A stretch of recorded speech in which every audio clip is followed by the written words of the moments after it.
तो आज हम डिकम्प्रेसिव क्रेनोटमी की हम बात करते हैं। तो डिकम्प्रेसिव क्रेनोटमी इसका is a close compartment. If there is trauma over the head hand, तो आपकी जब स्वेलिंग आती है तो skin can swell up, it you can accommodate swelling, but because the bone outside and brain is inside, if there is any extra accumulation, कोई blood ज्यादा इकट्ठा अलग से हो जाता है या ब्रेन में इस्केमिक स्ट्रोक के कारण ब्रेन में स्वेलिंग आती है, तो जो पोर्शन ब्रेन का डैमेज हुआ है वो आपका इन्फाक्टेड पोर्शन दिख रहा है। तो उस पोर्शन में जब ये ब्रेन में प्रेशर ज्यादा हो जाता है तो सर्जरी का रोल बेसिकली,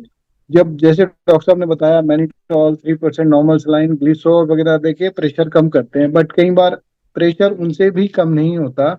ऐसे केसेस में हम बोन का एक पोर्शन हटा के वापस बाहर डीप फ्रीजर में रख देते हैं और ब्रेन के ऊपर जो एक ड्यूरा मैटर झिल्ली होती है जिसे ड्यूरा बोलते हैं, उसे ओपन करके उसे आर्टिफिशियल एक जी पैच होता है उससे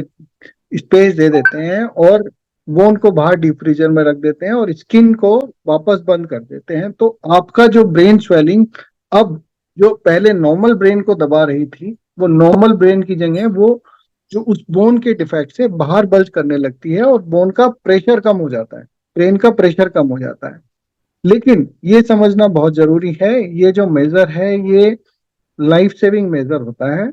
इससे ऐसा नहीं है कि स्ट्रोक का ट्रीटमेंट हो जाता है, स्ट्रोक का ट्रीटमेंट चलता रहता है। ये सिर्फ जान बचाने के लिए की जाती है और जिस पेशेंट की जिस इसके बाद इस ऑपरेशन करने के बाद मरीज को कितना फायदा हो सकता है कितना नहीं फायदा होगा, ये कहना बड़ा मुश्किल होता है, क्योंकि पेशेंट की जिस ऑपरेशन के वक्त जिस तरह की जो जिस कंडीशन में होता है उसके हिसाब से उसका आउटकम रहता है। यदि किसी पेशेंट को आपने सर्जरी के लिए लिया और उसका कॉन्शियस लेवल अच्छा था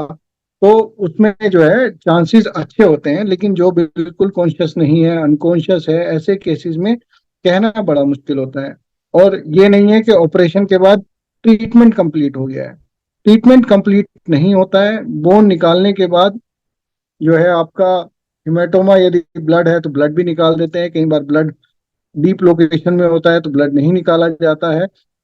उस कंडीशन में over a period of time जैसे जैसे स्वेलिंग कम होती है, ब्लड रिजॉल्व होता है, पेशेंट इंप्रूव करने लगता है। लेकिन साथ ही साथ जो स्ट्रोक का अलग ट्रीटमेंट है, जो मैनेजमेंट है, वो चलता रहता है। जैसे कि आप